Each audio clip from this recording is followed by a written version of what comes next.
Good morning, everyone. Good evening. Today we have a panel preparing for next week. Today's topic is the lived experience of uncertainty with Lynn Preston from New York, Pauline Dolan from Ireland, Siew Ling from Malaysia, and Dorothy Marks from New York. Dorothy will introduce this theme of. Thanks, Katrina. You going to start? Dorothy is Yeah. going to Oh, yeah. begin. Hello. What we wanted to do is to do like a little preparation for next week. Doris Brothers, who is a psychoanalyst who's written a number of books, one of which is The Psychology of Uncertainty, and she'll be joining us next week to offer her thoughts. And we want to spend a little time with some of her thoughts today. And one of them, she has a very strong belief or the guiding thread of using Winnicott's idea of going on being. And he wrote a lot about being as someone who worked with infants and young children, the whole idea of um, an infant goes on being in the support of the good enough mother or the good enough caretaker. And without that, without that, when there's disruption, there's a breaking of trust. And trust is also a very important concept that runs through Doris, all of her work. And the disruption of trust and what that means. Um, and when I was reading some of her work, what stood out for me was the role of trauma, how childhood trauma, specifically when there's been a very strong disruption of trust between a child and their caretakers, um, how strongly it affects one's lived life. And for me personally, one of the ways, because there was so much silencing, um, it affected the way, I'd say, uh, the function of memory and use of language and creating one's narrative through life.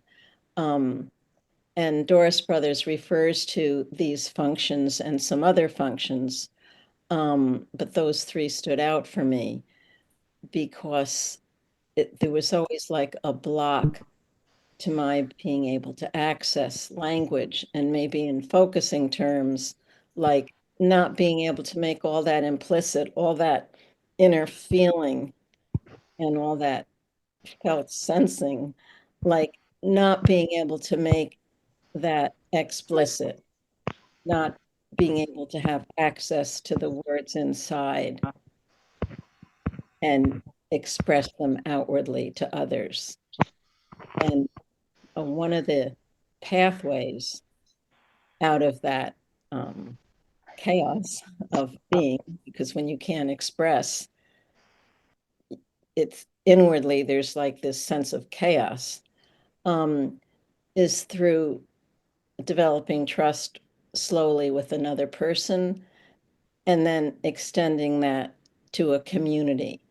And just again, personally, like even the idea of having the Zoom platform, um, to me was a way of having uh, expression in a group, which slowly like enable me to have more access to language. And I'm just fascinated with this whole idea. I find it interesting that I went into learning disabilities as one of my many careers to find myself, and was so struck with the development of language and what happens when that breaks down. But anyway, I'd like to turn this over to the next person in our group who will be speaking. And that's Lynn. Thank you, Dorothy. Wait, I just want to say, like, what you said was so huge. Can we just pause for a moment to take it in? Yes, yes, yes. And maybe as we're taking it in, we can take in some of those terms that Dorothy mentioned, like this. What is the feeling of going on being? That feeling that one has of feeling safe in the continuity of life. See if you can find that feeling.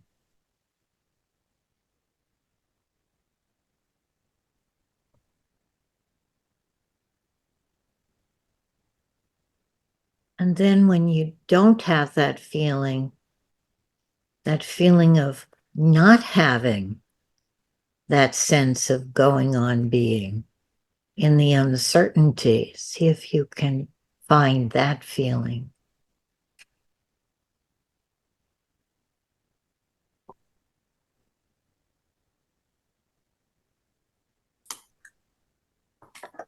Doris says that trust is the glue that holds the self together. And see if you could feel that. The importance of this sense of letting go, trusting, and that is our glue. Even in crisis, even in bad times, there could be an inner trust in ourselves and in other people. And when that trust isn't there, that feeling of loose ends, I don't know, seems the opposite, loose ends than the glue.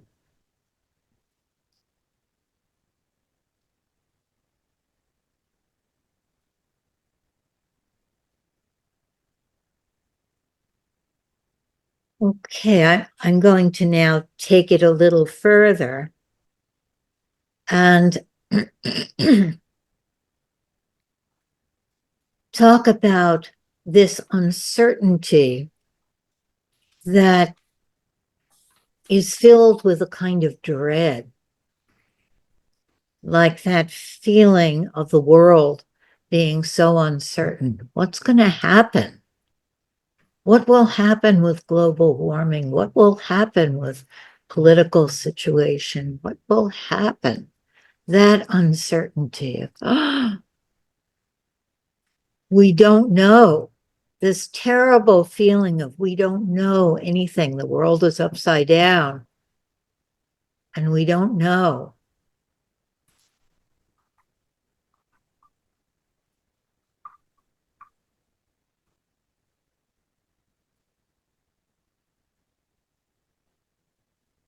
I'm sorry we have to touch on that terrible feeling this morning, but I think all of us know it very well. Just raise your hands if you know what I'm talking about. This sort of primal, basic uncertainty and the uncertainty of our times.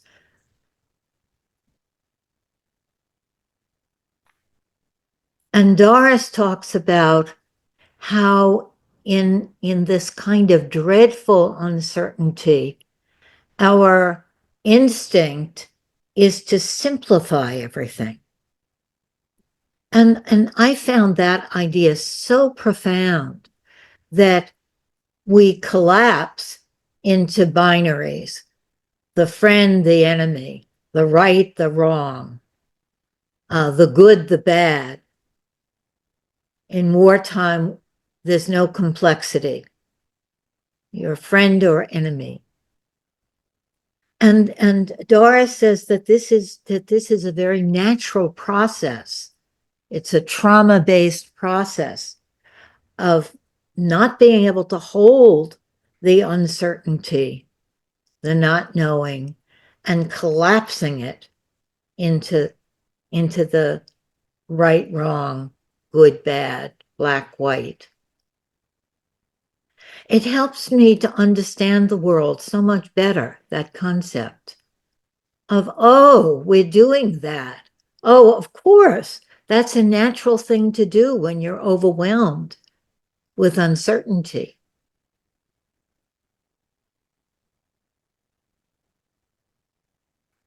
But now I want to turn a little bit, turn the kaleidoscope to our focusing lens. And I want to juxtapose it with Jean Genlin's idea of the murky edge, the uncertainty, the not knowing. And from a focusing point of view, that's a very different kind of not knowing. It's a very different kind of uncertainty. It's an uncertainty that has this big space out there in front of us that we can't see very well what's going on. It's shadowy. It's sort of like the term focusing actually came from the metaphor of a camera bringing something into focus, right? It's all blurry, and then you turn it a little bit and you try to see what's there. And that kind of uncertainty, that kind of not knowing, that kind of cloudy, murky edge is the entrance to the carrying forward, to the new life. What a different kind of uncertainty that is. And my question this morning that I'm hoping we'll be able to address is, can that uncertainty that Jane Genlin talks about help us with the traumatic uncertainties of life? Can we, in the moments when we're collapsing into the world is going to be okay or it's going to blow up, that uncertainty, can focusing help us to open that space to saying, to curiosity? We don't know. But there's a kind of not knowing that has a following in it. And he is going to talk about the knowing in the not knowing. I think of Jean Genlin's father guiding his wife and Jean, child, to safety, running away from the Nazis. And there were so many different ways that you could go, or paths that you could take to escape, and they were all very, very dangerous. And Jean's father would navigate through his feeling. Well, I know we were going to do that, but it doesn't feel right. And Jean asking, what kind of feeling is this that can tell you what to do? Wow, what a question. And then he spent his life focused on that, right? What kind of feeling can tell you what to do? It's a feeling that doesn't tell you, it tells you a path. It tells you something that you can follow. That was, I can't imagine a more uncertain time than Jean Genlin's father had at that moment of life and death. and following a feeling there. It's also very interesting to me that our trauma-based instinct is to collapse into simplicity. And what Jean Genlin is talking about is, instead of collapsing into uncertainty, can we embrace the complexity? Can we embrace the not knowing that has a kind of going on being in it? That there's something to follow, there's something to carry us forward. Like a good mother for the infant, the carrying forward energy in us can give us a feeling of being held in the uncertainty. So now I'm going to ask he to talk about the knowing in the not knowing, or whatever you say. He is welcome. Yeah, there's a lot of inspirations from what you have said, Lynn. Yeah, yeah. There are so many, like points to think about when you are saying, when you are like trying to, take us from the uncertainty that is disrupted when we are young to a place where we may have some possibilities of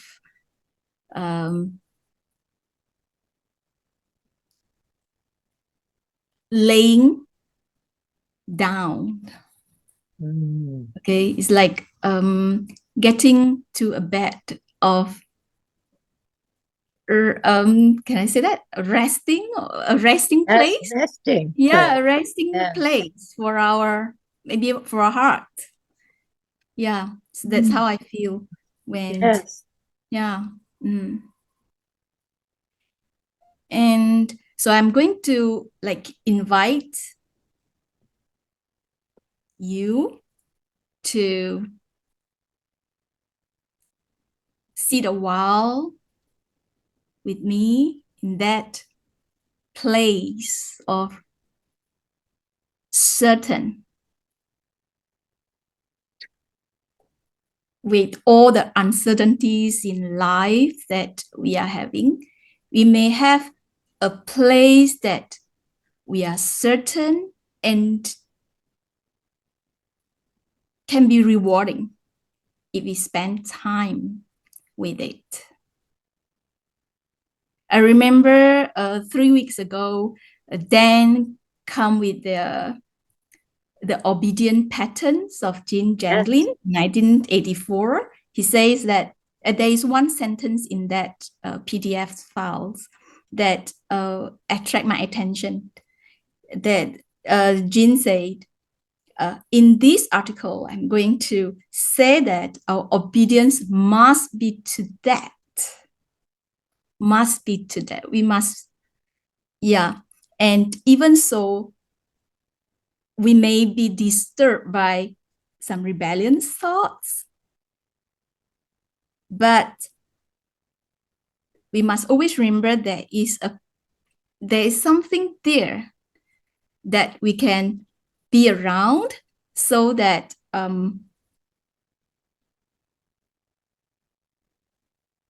it brings peace to us.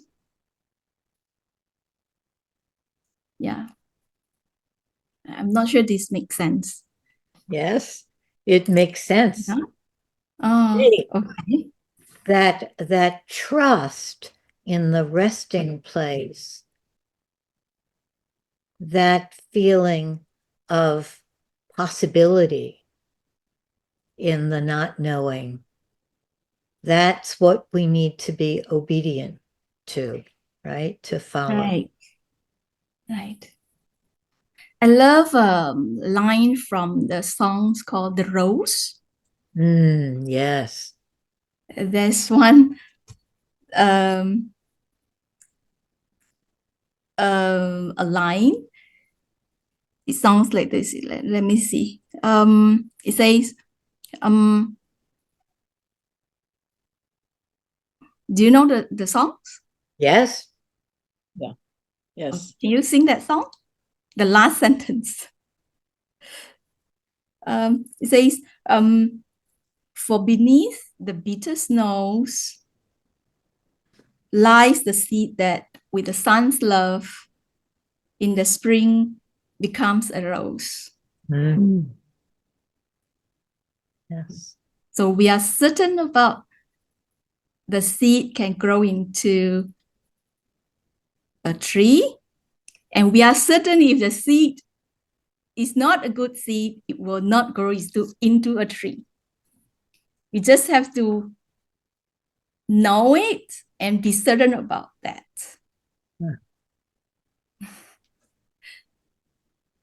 Yeah. The certainty of the carrying forward energy, the life force. Right. So I'll pass it to Pauline. Okay. Hi, thanks you. I'm always amazed at how you can read Genlin and translate it from your first language into English and still, still makes sense. So thank you. Yeah, and I just loved what you said about creating a space for the heart to rest. I mean, that's a lovely pause. Thank you. So what happened to me, my uncertainty is that the notes we made in preparation, I couldn't find them, and I was late, and I'm sitting here in the sunshine, which is lovely for spring, and there's a over here, a stone quarry, and it has just gone off, and I could feel the vibration of the explosion. But if I had known that they were doing dynamite or gelignite this morning, I might have been afraid of the windows, but I didn't know. So it's good to know we're uncertain of at times. So, and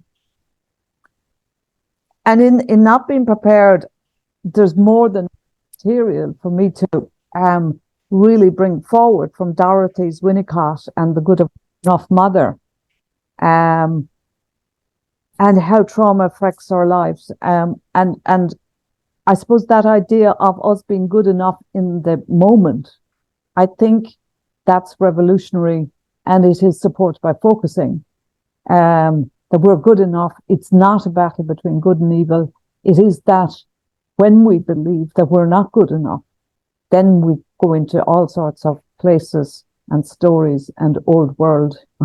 Doesn't matter whether it's old world or new world. It's in the moment that our energy is divided. So that portal that brings us into the entrance into the carrying forward, that pause is probably called confidence, or faith in ourselves to attend to. And I think that there is something about knowing that with the divide itself, we can't find that doorway because it's a partial self, or it's a belief-laden self that we're not actually good enough to find that door. Well, we probably can't if we're anxious, and we might happen on it. When we trust ourselves, have faith in that we are good enough, which I think is radical, really, that we are good enough without actually needing any therapy, that we were born good enough, that we had good enough mothers, and that there were some things that we are carrying forward, actually. We're carrying forward whatever it was that wasn't good enough. Well, it's not perfect, but if a mother is good, and we know that actually there it is. There it is. It's a story. So when I go back to my self-acceptance or being good enough or not having a debate, well, what is it? What is it? And in that, maybe it's in remembering where I am. And I mean, I am in the presence of 25 other souls. Is it 25? If I call it a soul, it's a religious connotation to it, but beings. So when I'm being all right, and when I'm believing that others are all right, it goes back to some sort of a different transaction. So in that way, someone called for a pause after Dorothy's talk, but I'd certainly want, well, why would I want it? Because it's enriching when we all feel that sense of all rightness. So I think that's a bigger potential for something else to come forward, or to getting into the portal. And I want to make that very ordinary. I think that it's extraordinary when we go into it. I think it would be even sacred ground, or we can feel the resonance of the vibration, like that sand blast or that night blast from the quarry. I could feel the vibration of it, and I believe that when we come into that place in ourselves.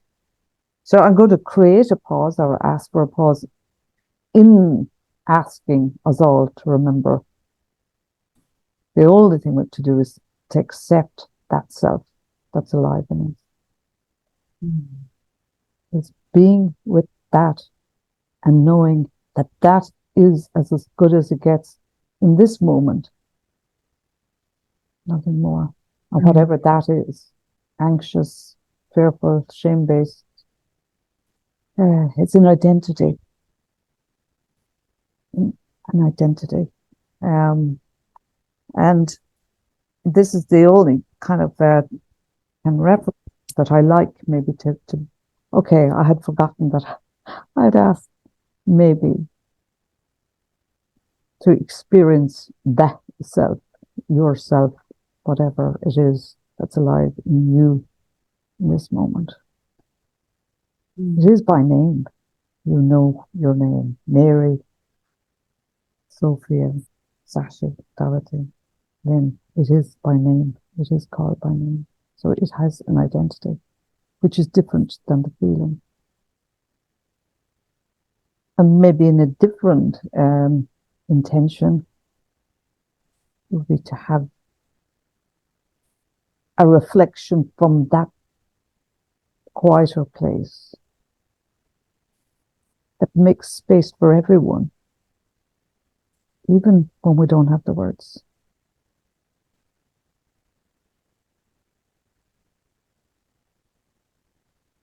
It's a sense of being together in a different way.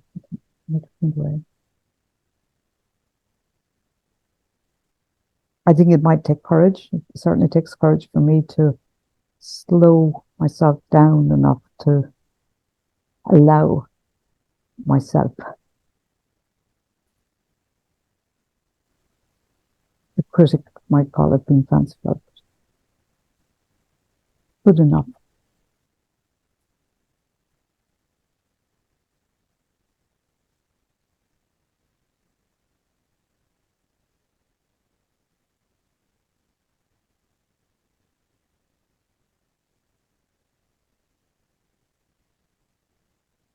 I hope that by creating that pause that we can really bring a sense of ourselves, no matter what it is, that we can listen to each other from that place. Otherwise, to me, I think it's only theory we're talking about rather than from. So I'll just finish with this, and it's a quote from the personal sessions of Jane Roberts, and it says, "The methods, the ways, the beliefs, the modes of travel to a destination create the destination itself."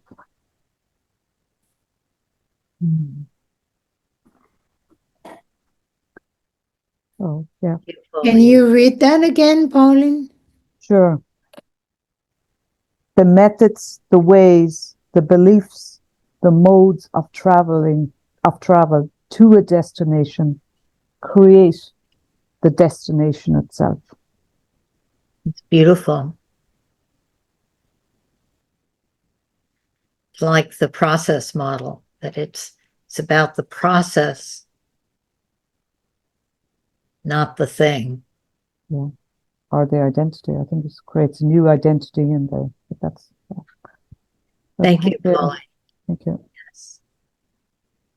Okay, maybe we need a stretch. You've taken in a lot of art here.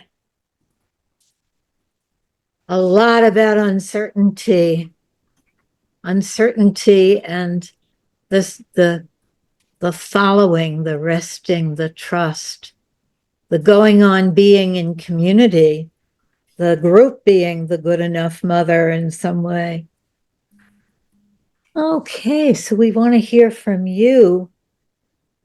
Just anything that struck you, anything that you're carrying, feeling, thinking about uncertainty and going on being. Can I share a unit model thought? Well, I was thinking about the difference between, not difference between, take uncertainty, which in my unit model, hyperlogical way, kind of takes the bar of what's going to happen in this uncertain future and puts it right in the middle. But I've been feeling this, Lynn, since you said at the very beginning of this about what's going on in the world. And so then I was thinking about there's uncertainty in the middle, could be this, could be that. But then there's the idea of danger, so you could be in the middle of this continuum and not know, which is different from having a bias, we could say, toward, I don't know, but I'm pretty sure it's not going to be good.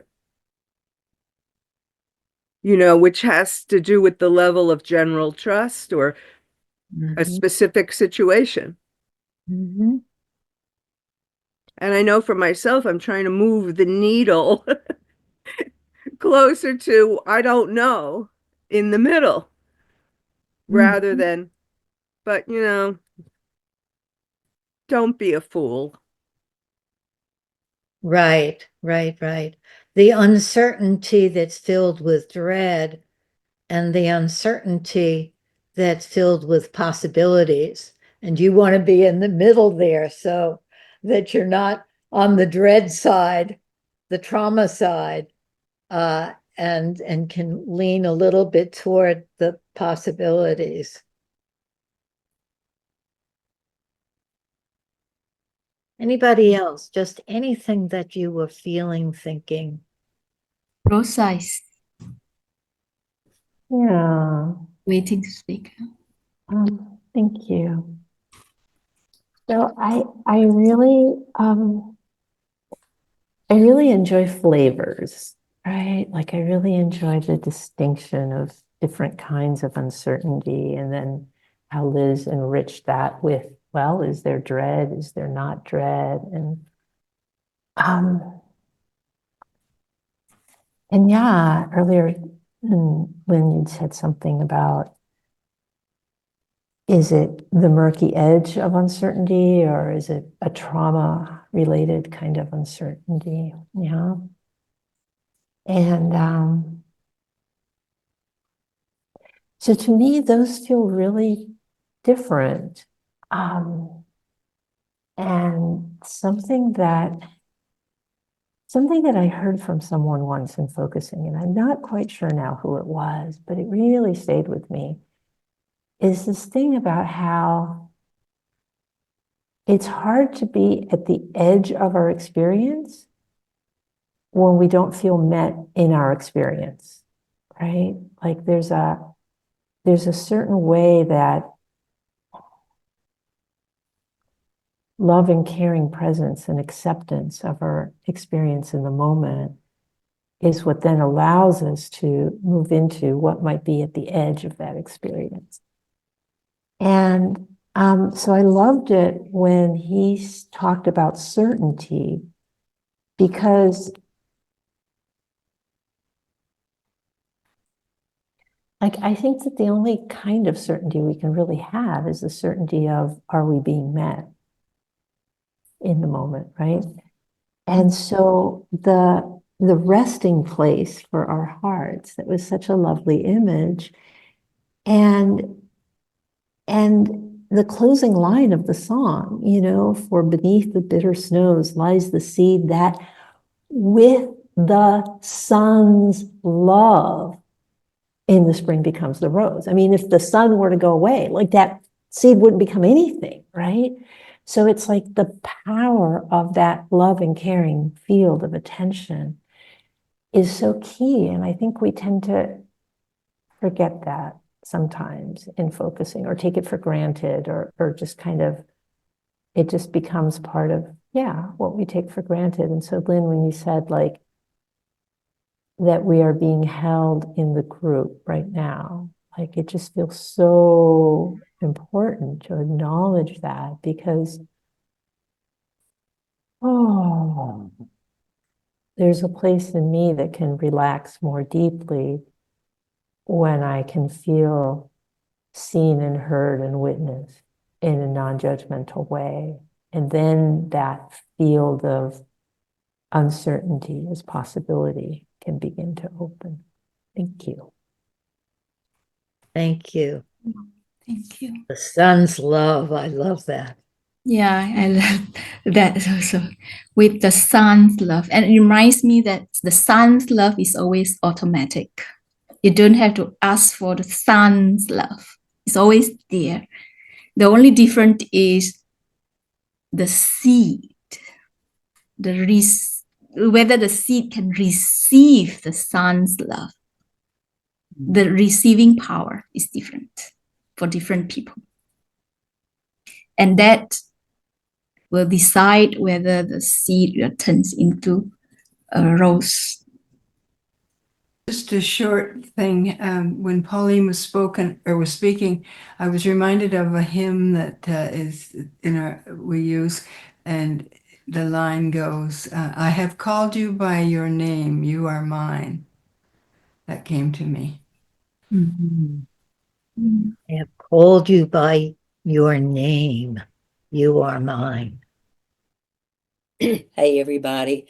Yeah, I'd just like to track for a moment. I heard Liz, I heard you say, and you, Lynn, reflected just beautifully that there's something about dread in here, along with this notion of trust. And then Rose, I heard you talk about something that we could say it's a metaphor for some reality that we don't know, really. Something about being met. And you suggested that maybe this group could serve as that metaphor, as you guys said earlier, the good enough mother. And that maybe in focusing, sometimes we just take it for granted that we're met. Don't spend enough juice on that. And then I heard you say so beautifully, the sun is always there, this metaphor for trust, and it depends on the faith of the seed.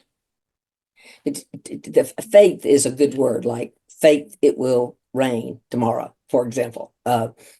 Faith that the seed brings, which gets me back around to you, Liz, and that notion of that need in the seed that's preliminary to receiving that thing that lets us go on. And I just don't want to kind of flow past that, because that's so powerful. And Pauline, I heard you earlier just speaking almost from that sense of that angst, that all that despair, that disruption, all those, that alienation, and that it just feels cloudy.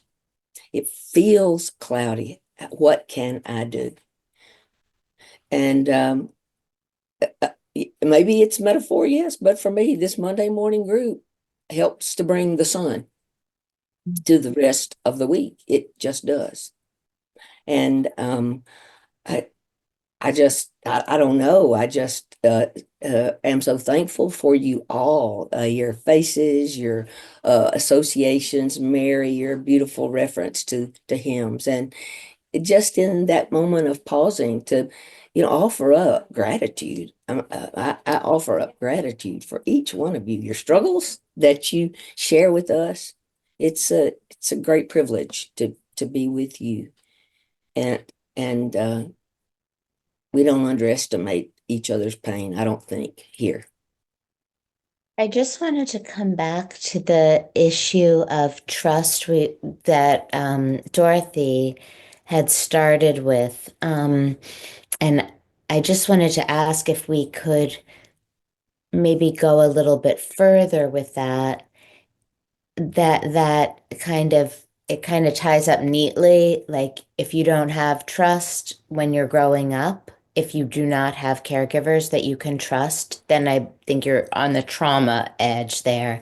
And then if you're lucky enough, either growing up or as an adult, to have a trusting relationship, that's meant to be curative.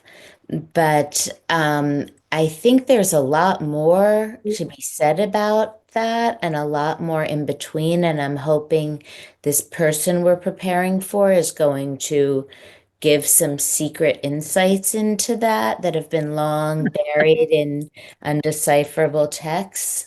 Um, and just to go with that, so I wanted to ask, like, if we could kind of come back to that and open it up a little bit. Trust is such a big word and such a big concept. And I feel like that's something that just gets sort of marked before we go on to the next thing. And if it's the glue that holds the self together, and you really don't have any reference to trust in an internalized way, if you did not have reliable experiences, typically what I know from a little bit of studying of trauma is your neuroplasticity or your pathways are not really developed so that you're going to go have a bunch of really trusting relationships. You're likely to repeat the same lack of, people you can't trust, and in a way through no fault of your own. You're wired that way and off you go. So I feel like it would be helpful to kind of hover more with the concept of trust together, and what one does. Like Lynn, when you said, can we get a sense of what it would be to sort of um trust, or I forget what the exact prompt was, but nope. That is one thing. Usually I can meet those challenges and get some glimmer of something, but not that. And to move forward, and that trust is kind of integral in that. Um, no, I have an ongoing kind of sense of what it is not to trust, to not know, and the hypervigilance that brings. That somebody can say they're going to be there to fix the ceiling, but get out a bucket and get ready to call because the likelihood is I can trust that I'm going to be doing it. It's not, I don't, and I think that maybe that thing about the sun is maybe we can still trust the sun for another 5, 10 years, that before God knows what else we're doing, but each other, much harder to trust. We have a couple more people with their hands up, but I just want to say very quickly, Rachel, that we're trying out whether the traumatic uncertainty and the murky edge can be put together. So we can't trust if we're trauma based, But then in that moment, that focusing moment where we're being met, listened to, can we trust that something will open up? So it's that micro moment that we bring to building little steps of trust. It is what we're playing with, that idea. But let's hear from the other people with their hands up. Lots of people want to respond. Thanks, Lynn. Uh, um, two thoughts. One, I was thinking about with climate change, I so often think of what they call the long tail or the fat tail, which is a really catastrophic, like low probability, but really high risk, like terrible apocalyptic future, right? Like that the earth gets really hot and it's uninhabitable and stuff like that. And I was just thinking how we so rarely have imaginings, visions, discussions about what the earth could be, what our society Yes. could be. Yeah. And then just with what Rachel was saying, I was just thinking of Jenlin's beautiful question. What would it feel like if this was all solved? Like, even though you haven't had the experience maybe of feeling safety in this lifetime yet, I think that's, Rachel, what you were saying. I don't know if it was that strong, but I'm making it strong. We could say, ask our body, what would it feel like? And I think it will tell us, it will show us. Yeah, so those are my thoughts. Thanks. Thank you. It's beautiful. Yeah, yes, Rachel, I love that. I thought that was so perfect to spend time on first on trust, the sense of trust. Even the rhythm of the universe, the pulse of the universe that we feel and that we can connect to in our beings. When we see something beautiful, like we know what that is, that sense of coherence, or the trust when we're together, like what Lynn is talking about, and in this group, hearing and listening and sharing, and or the trust of the essence of my being. Like for me, Rachel, and I may be wrong, but I feel like there's a part of you that trusts in helping others and your goodness and that quality, that essence of you. So celebrating that and noticing that side of it and having that side reflected and spending a lot, sometimes having to spend a lot of time here before I can even touch the part that feels, unmanageable or crazy, or, certainly today, what's going on today in America. Spending time with this other side, and then at the point where I can feel that, then I can touch this other side, this side of uncertainty, and feel maybe the need underneath it, or the longing, or the rightness, like what and then that said it, Jean talked about the rightness of the horrible uncertain feeling and how to be with that.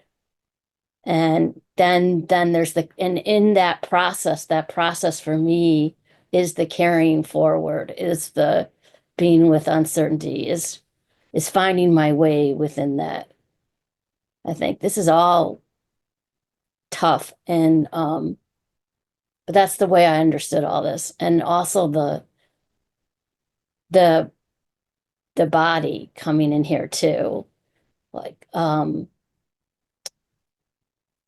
and where's my gravity, where's my posture, to bring back from last time, who am I in front of you, what is my posture in front of you, as opposed to on my own. And that's connected to all this too, and working with these patterns so that something can open towards a new way of being. I think Dorothy talked about that. Yeah, new way of being, so that more trust can be created, and we can hold the trauma in a way that there's nothing wrong with it.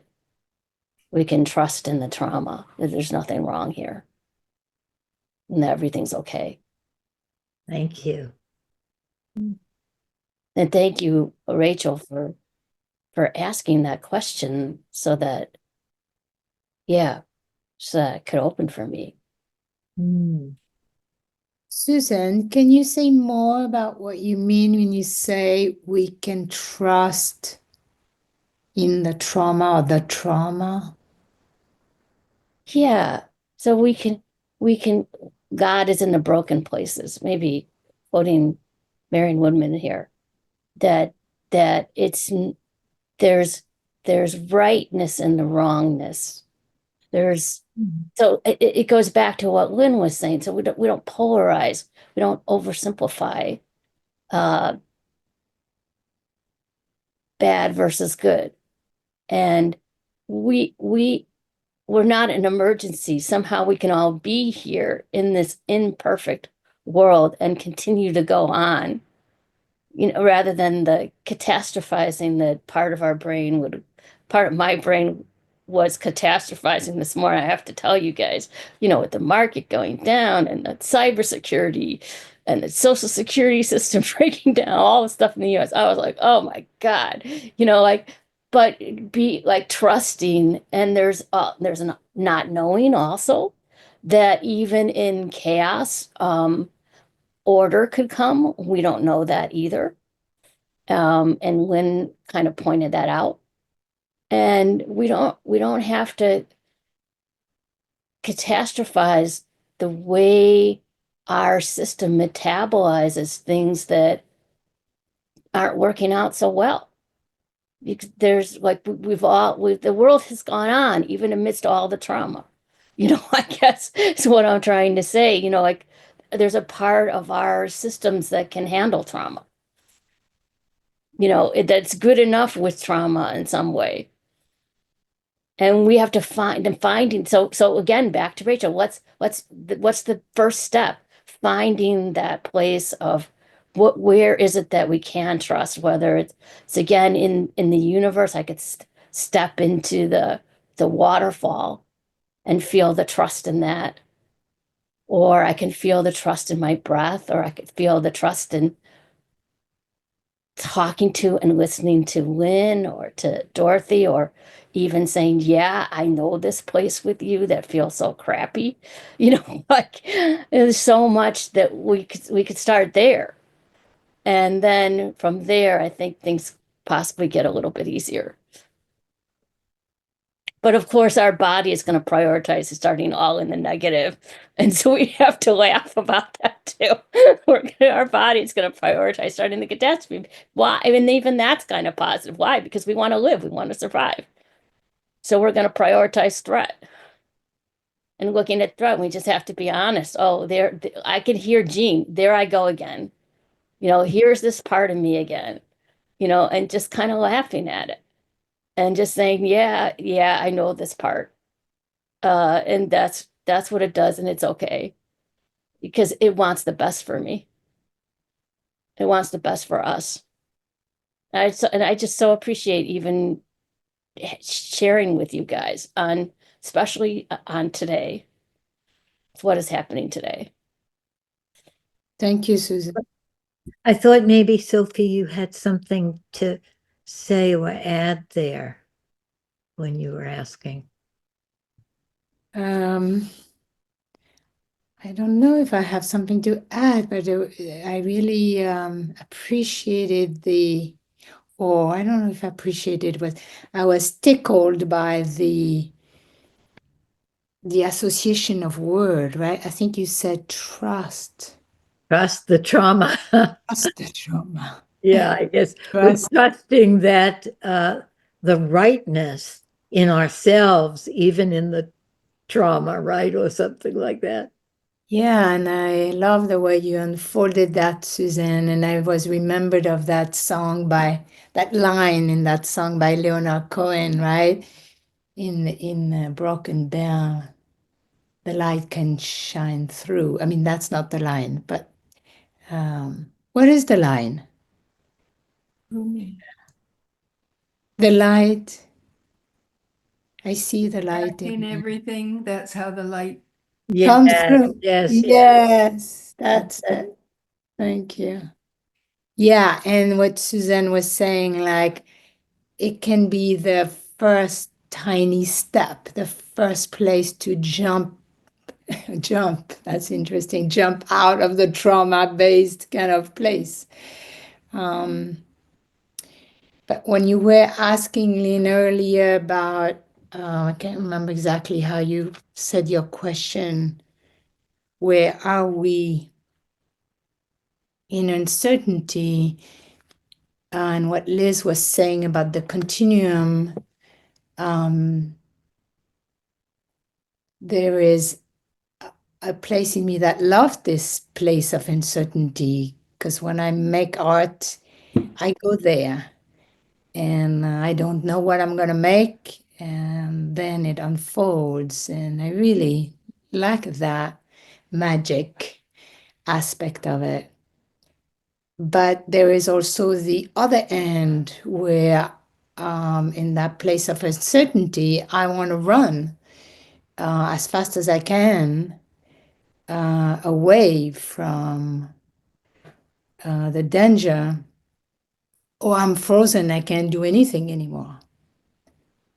And I want to disappear if I can.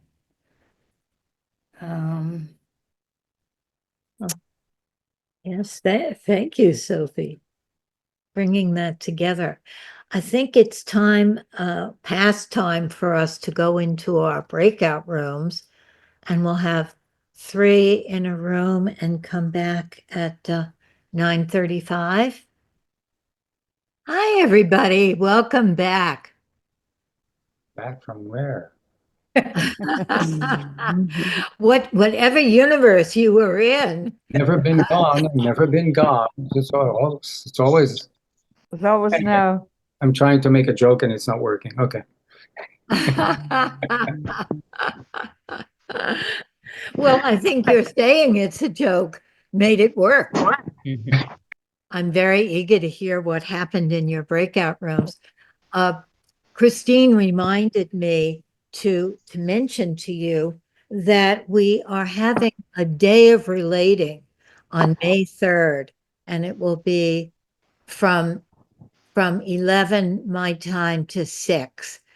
And this relating is a practice of building trust. It's these moments of relating where you're connecting with that carrying forward energy and that openness to curiosity and surprise and taking risks in relating that builds trust. So I hope some of you can come. Christine will put the flyer in the chat. And we have a final module of my class on working with groups and communities. Okay, so what happened to you? We could in the uncertainty of what the noise is, we could all say what we imagine. Someone was whittling a piece of wood. Yeah, I think it's Michael's cat. Well, maybe I can say something. There was a sense in our breakout room where we were just remembering that because of the negativity bias, often if we just ask the body what wants attention, it goes to the negative. The negative is right there. We spend so much time focusing on the negative, and that it's an intentional practice to focus on the positive, the possibilities of what we could create that is uncertain. And when I do that, because I do it in my focusing and my personal practice and my teaching, it's always so amazing what comes. It's like intentionally crossing good energy with a situation does something amazing. It like catalyzes focusing in a way. And so I think it's really powerful, but I haven't done it yet on climate change. I haven't said what. Oh, wow, that's in store for you. Yeah, I don't know why I haven't, but now I'm going to, so I can report back. But Maybe you could do something for us, do a reflection, an experiential reflection about crossing energy possibility with climate change. sure, Our love to. first group. Yeah. And I love what you're saying about that bringing intentionally bringing the possibilities in. I always hated how Gene would say that focusing was for him, what's in the way of being all okay. And I thought, well, that's very much, you know, focusing on the negative, asking the body what's in the way rather than asking the body what can lean into the possibilities. My group talked about many things. We covered a lot of territory. Dorothy is smiling. One thing that stands out for me is talking about the body. That for one of us, it was kind of a source of refuge, the breath, I should say the breath. For others, it's a repository of a big mess of anxiety and, you know. Like that book, The Body Keeps the Score. Oh, yeah. Yeah. So that was an interesting part of the conversation, that focusing and other modalities talk about the body and they kind of presume that it's a safe place. And where for some of us, it's the most dangerous place. Mm. That's something that I want to delve into more. Thank you.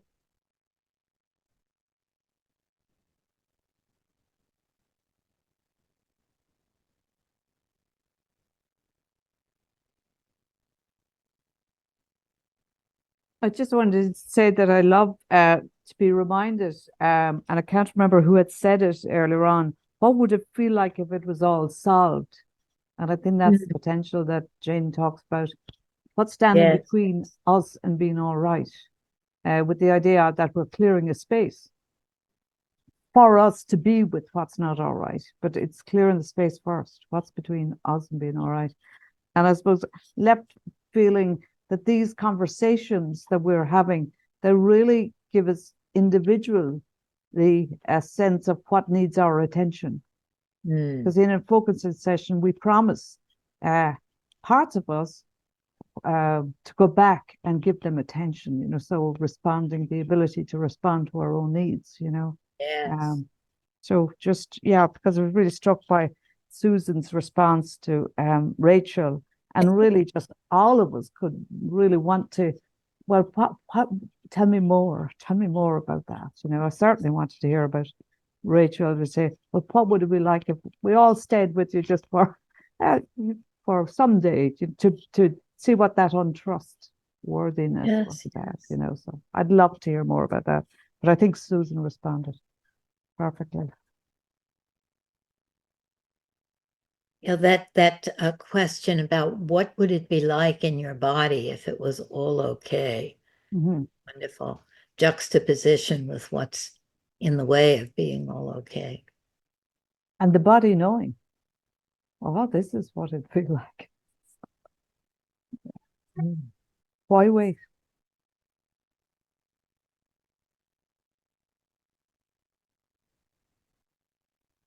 I want to say about our group. So, Castle, want to say something? Yes, go ahead, He.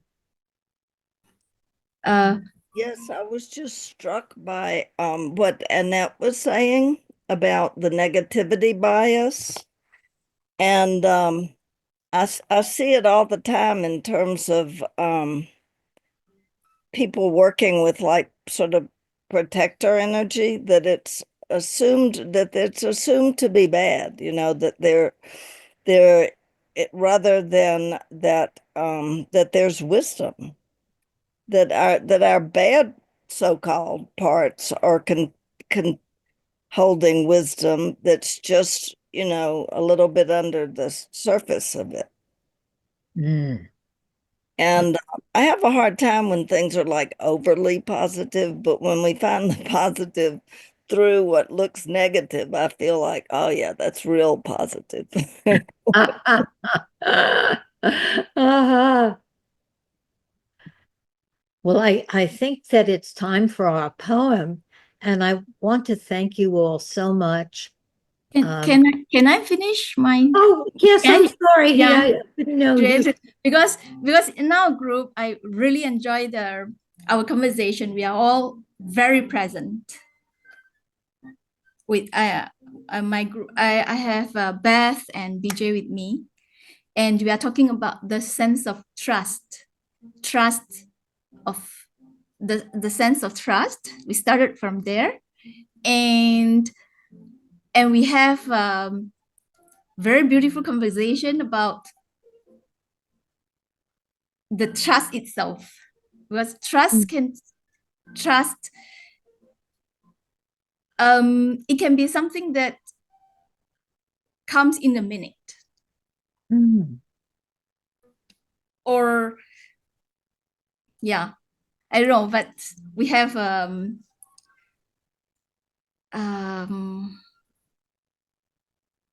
enjoy our conversation. I don't know how to put it, but I need time to really unfold it. I can't say it in only 1 minute. But thank you, BJs and Beth. Thank you, Heath. Maybe you'll tell us next week when Doris is here. That will be a bridge. Right. Who is here next week? Doris Brothers, a colleague of Dorothy's and mine, who Nice. the one who wrote the book on uncertainty. Nice. Thank you. Okay, Dorothy, you have our poem. Okay, here we go. When I thought about uncertainty, this poem came to mind. I'm sure many of you are familiar with it. It's Yeats's poem, The Second Coming. Turning and turning in the widening gyre, the falcon cannot hear the falconer. Things fall apart. The center cannot hold. Mere anarchy is loosed upon the world. The blood-dimmed tide is loosed, and everywhere the ceremony of innocence is drowned. The best lack all conviction, while the worst are full of passionate intensity. Surely some revelation is at hand. Surely the second coming is at hand. The second coming. Hardly are those words out when a vast image out of Spiritus Mundi troubles my sight. Somewhere in sands of the desert, a shape with lion body and the head of a man, a gaze blank and pitiless as the sun, is moving its slow thighs, while all about it reel shadows of the indignant desert birds. The darkness drops again, but now I know that 20 centuries of stony sleep were vexed to nightmare by a rocking cradle. And what rough beast, its hour come round at last, slouches toward Bethlehem to be born? Wow. What a wonderful ending for our meeting about uncertainty. Wow, I love that. Okay, I'll see you next week for Doris. And This one was too short for me. I gotta tell you that I'm glad we're having more discussion next week on it. oh yes, yes. It was beautiful. Yeah, Yes. thank you. It was a great meeting. Yeah, I thought thank so you very too. much. What is the name of the book? What is the title of the book? Sorry. On uncertainty. The Psychology of Uncertainty. Yes. We could ask Yes. Dean to send out chapter 3.